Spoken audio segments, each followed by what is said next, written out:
आप देखेंगे वो सड़क जो छत्तीसगढ़ में सैनिकों का खून लेकर बनती है।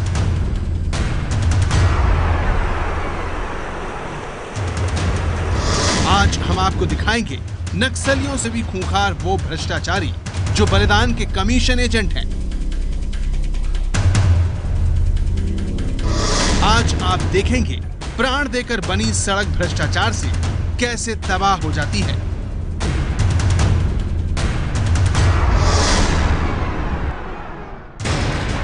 ये छत्तीसगढ़ का सुकमा जिला है जहां देश की सबसे महंगी और अमूल्य सड़क बन रही है।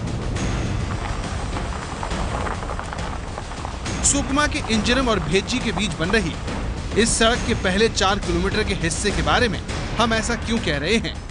हम ऐसा इसलिए कह रहे हैं क्योंकि 20 किलोमीटर लंबी इस सड़क की सुरक्षा में 1000 से ज्यादा जवान तैनात हैं। इस सड़क की सुरक्षा में 13 जवान शहीद हो चुके हैं, 1 ग्रामीण की मौत हो चुकी है, 10 से ज्यादा धमाके हो चुके हैं और 72 IED इस सड़क से मिल चुके हैं। कि सुकमा जैसे इलाकों में सड़क बनाना कितना कठिन काम है, उसकी एक तस्वीर हम आपको दिखाते हैं। ये इंजरम से भेज्जी के बीच जो सड़क निर्माण का काम चल रहा है, आपको देख के एक पल ऐसा लग रहा होगा कि इस घने जंगल में कितनी आसानी से काम हो रहा है। तो मैं आपको अपनी इस तरफ दिखाता हूं और देखिए कि CRPF के जवान किस तरह से जंगलों की ओर दूरबीन के सहारे 24 घंटे इसी तरह से देखते रहते हैं। ये तैनात रहते हैं। इस इलाके में इनकी नज़र हमेशा गड़ी रहती है, कहीं इस ओर कोई खतरा तो नहीं आ रहा है। नक्सलियों के गढ़ में सड़क बनाने के लिए शहादत के साथ सरकारी खजाने का मुंह कैसे खोला जाता है, ये जानने के लिए इस सड़क से जुड़ा यह आंकड़ा देखिए। PWD ने सड़क को बनाने का शुरुआती बजट 2 करोड़ 75 लाख रुपए रखा, जो 42% बढ़कर 3 करोड़ 99 लाख रुपए हो गया। यानी PWD ने ये सड़क 2 करोड़ 75 लाख की जगह 3 करोड़ 99 लाख रुपए में बनाई। छत्तीसगढ़ का सुकमा इलाका नक्सल प्रभावित है, इसलिए यहाँ सड़क बनाने को ठेकेदार तैयार नहीं होते। लिहाजा सरकार दिल खोल कर पैसा खर्च करती है ताकि किसी तरह सड़क बन जाए।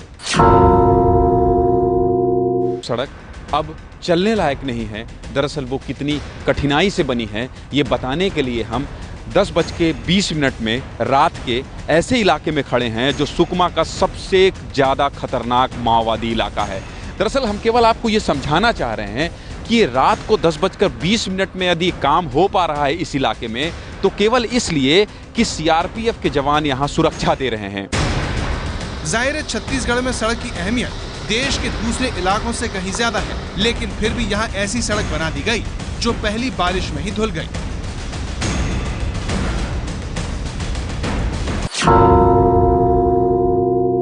एक साल का समय नहीं बीता और पूरी तरह से उखड़ चुकी है, और ये जहां डामरीकरण किया गया था वो अब इस तरह से रेत की शक्ल में बदल रही है। सोचिए, जिस सड़क को बनाने के लिए जवानों को शहादत देनी पड़े, जिस सड़क को बनाने के लिए छत्तीसगढ़ सरकार 7 किलोमीटर सड़क के लिए 8 करोड़ रुपए खर्च करे, वो सड़क आप मेरे इधर देख सकते हैं। ये पूरी तरह से सड़क जो है उखड़ चुकी है। ये जो डामरीकरण किया गया था, इसके जो छोटे छोटे गिट्टी हैं ये बाहर निकल कर आ गए हैं। इसी तरह से इस क्षेत्र में सड़क का निर्माण हुआ है, और जो 7 किलोमीटर सड़क लोक निर्माण विभाग ने बनाया है वो बेहद ही घटिया है। PWD विभाग की इस लापरवाही की जांच के दौरान जब ABP न्यूज संवाददाता ज्ञानेंद्र तिवारी इस सड़क पर आगे बढ़े तो उन्हें 7 किलोमीटर की कंक्रीट से बनी पक्की सड़क दिखाई दी।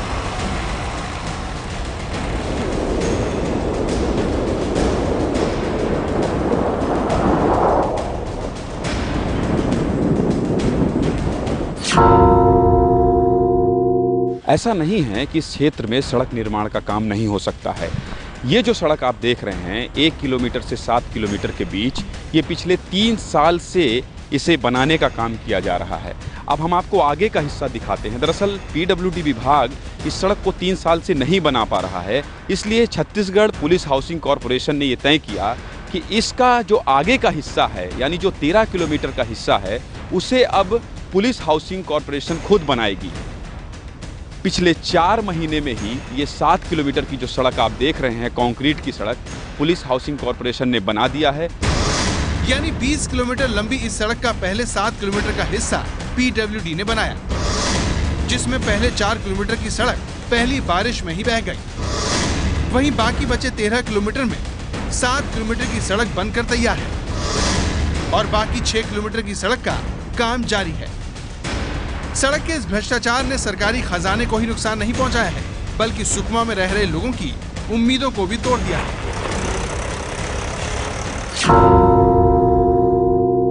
पूरा उखड़ गया है सर, वो सीमेंट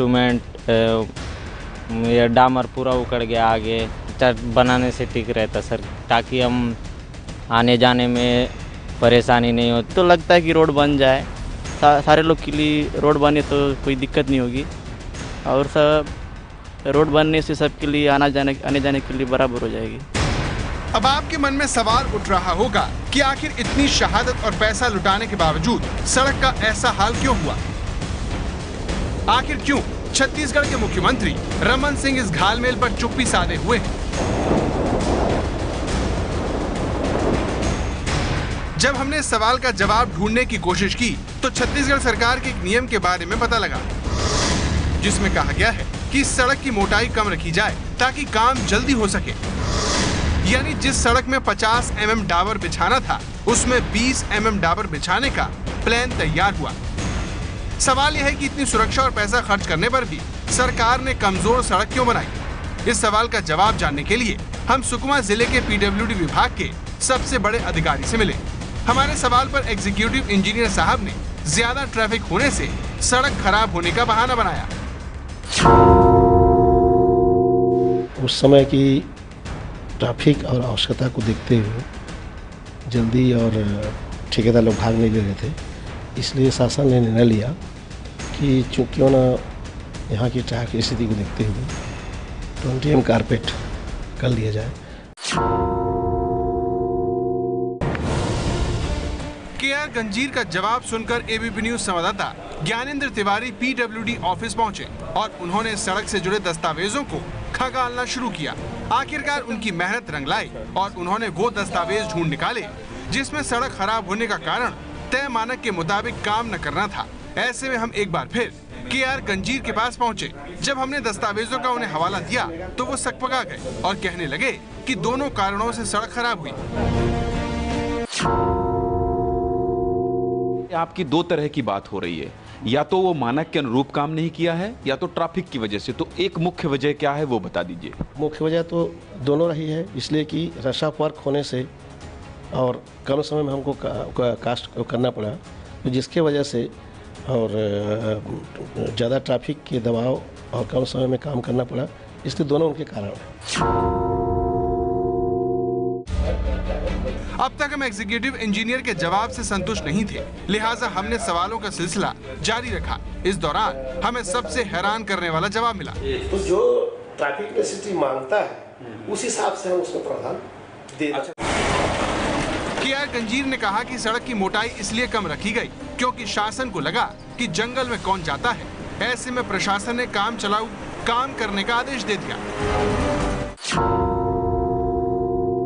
ट्रैफिक ज़्यादा नहीं है और उतनी आवश्यकता नहीं है, जंगल में कौन देखेगा, कौन जाएगा ज़्यादा, इसलिए ट्रैफिक की आवश्यकता कम देखते हुए उन्होंने उसका उस स्टैंडर्ड का बनाना चालू किया, क्योंकि ग्रामीण रोड है, ग्रामीण रोडों में उतना स्टैंड की जरूरत नहीं थी, ऐसा माना गया। कई दौर की बातचीत के बाद भी हम असल सवाल का जवाब तलाश रहे थे। हम ये जानना चाहते थे कि आखिर गलती कहाँ हुई, किसने शहादत वाली सड़क को काम चलाऊ व्यवस्था के तहत बनने दिया। आखिरकार हमारी मेहनत रंग लाई और पीडब्ल्यूडी विभाग के इस बड़े अफसर के मुंह से सच निकल ही गया। कौन जिम्मेदार है ये एक सड़क अगर उखड़ रही है तो? उस समय उखड़ जो है जिम्मेदारी व्यवस्था की है, क्योंकि जो व्यवस्थाओं में काम किया जा रहा है, मैं खुद दौड़ते दौड़ते सुरक्षा के अभाव में भी मैं जा रहा हूं, उसके बावजूद मैं भी जितना समय देना चाहिए नहीं दे पाता हूं। जब सिस्टम की बात आई तो हमने छत्तीसगढ़ के पीडब्ल्यूडी मंत्री राजेश मूणत का रुख किया। राजेश मूणत से हमने सीधा सवाल किया कि आखिर ऐसी सड़क क्यों बनाई गई। तो मंत्री जी ने नक्सल समस्या की चुनौती पर भाषण देना शुरू कर दिया। आज सुकमा, बीजापुर, नारायणपुर, दंतेवाड़ा, यहाँ से लेकर के दरबा तक की रोडों का निर्माण कार्य हो चुका है। जिला मुख्यालय की कनेक्टिविटी बहुत अच्छी जुड़ चुकी, अब ब्लॉक मुख्यालय को जोड़ने की बातचीत है, उसके लिए हम लोग लगातार प्रयत्नशील हैं। जब हमें रमन सिंह सरकार के पीडब्ल्यूडी मंत्री से जवाब भी नहीं मिला तो उनकी सरकार के दावों को ही कसौटी पर कसने का फैसला किया, लेकिन यहाँ भी छत्तीसगढ़ सरकार को मुंह की खानी पड़ी। कुछ साल पहले तक छत्तीसगढ़ और आंध्र प्रदेश दोनों ही राज्य नक्सल प्रभावित थे, लेकिन आज आंध्र प्रदेश में नक्सल समस्या काफी हद तक सुलझ गई है। आंध्र प्रदेश में जहां सिर्फ 8 जिले नक्सल प्रभावित हैं, तो छत्तीसगढ़ जैसे छोटे प्रदेश के 16 जिले नक्सल प्रभावित हैं। आंध्र प्रदेश में जहां नक्सलियों के सफाई में ग्रे हाउंड्स फोर्स को काफी कामयाबी मिली, तो छत्तीसगढ़ सरकार का सलवा जुलूम कार्यक्रम कामयाब नहीं हो सका। केंद्रीय गृह मंत्रालय की रिपोर्ट के अनुसार 2015 में माओवादी हमले में छत्तीसगढ़ में 145 और आंध्र प्रदेश में केवल 10 आम नागरिक और जवान मारे गए। साफ है कि आंध्र प्रदेश नक्सल समस्या से निपटने में छत्तीसगढ़ से मीलों आगे है और इसकी सबसे बड़ी वजह है सड़क। आंध्र प्रदेश में सड़क कैसे नक्सलियों को हरा रही है, ये जानने के लिए एबीपी न्यूज संवाददाता ज्ञानेंद्र तिवारी छत्तीसगढ़ आंध्र प्रदेश सीमा पहुंचे, जहां दोनों राज्यों की सड़कों ने सारी कहानी कह दी। ये हम जहां खड़े हैं इस वक्त, ये सुकमा जिले का कोंटा इलाका है। आप देख सकते हैं जर्जर सड़क है, मुश्किल से लोग चल रहे हैं। छत्तीसगढ़ की रमन सरकार को 13 साल का वक्त बीत गया है, इसके बाद ये नेशनल हाईवे के ये हालात हैं। और यही इलाका जिसे माओवादी से घिरा इलाका कहेंगे आप, हम चलिए आपको इस तरफ ले चलते हैं। दो सरकारों के बीच के इच्छा शक्ति का अंतर हम आपको दिखाते हैं। ये जो इलाका है ये आंध्र प्रदेश का इलाका, ये बॉर्डर है, यहाँ से आंध्र प्रदेश शुरू होता है और जैसे ही हम आंध्र प्रदेश के क्षेत्र में कदम रखते हैं, आप देख सकते हैं चमचमाती हुई सड़क यहाँ बनी है। कई सालों पुरानी ये सड़क है। कहते हैं सड़क विकास की नींव होती है। सड़क बनती है तो लोगों को रोजगार मिलता है, अच्छा इलाज मिलता है, बच्चों को अच्छी शिक्षा मिलती है और सुरक्षा भी। कहने की जरूरत नहीं है कि छत्तीसगढ़ जैसे नक्सल प्रभावित राज्य में ये गेम चेंजर साबित हो सकती है। लेकिन हमारे देश का सिस्टम इतना सड़ चुका है कि वो शहीदों के बलिदान से बनी सड़क में भी घोटाला करने से नहीं चूकता। उसे नोटों के बंडल तो दिखते हैं, लेकिन शहीद परिवारों की वो चीख नहीं जिनकी आहुति से ये सब होता है। ऐसे में एबीपी न्यूज की राय है कि सैनिकों के बलिदान से बनी सड़क के भ्रष्टाचारियों की घंटी बजाना आज जरूरी हो गया है। आप इस राय से सहमत हैं तो 8422840000 पर मिस्ड कॉल देकर ऐसे भ्रष्टाचारियों की घंटी बजा दीजिए। ये है एबीपी न्यूज, आपको रखे आगे।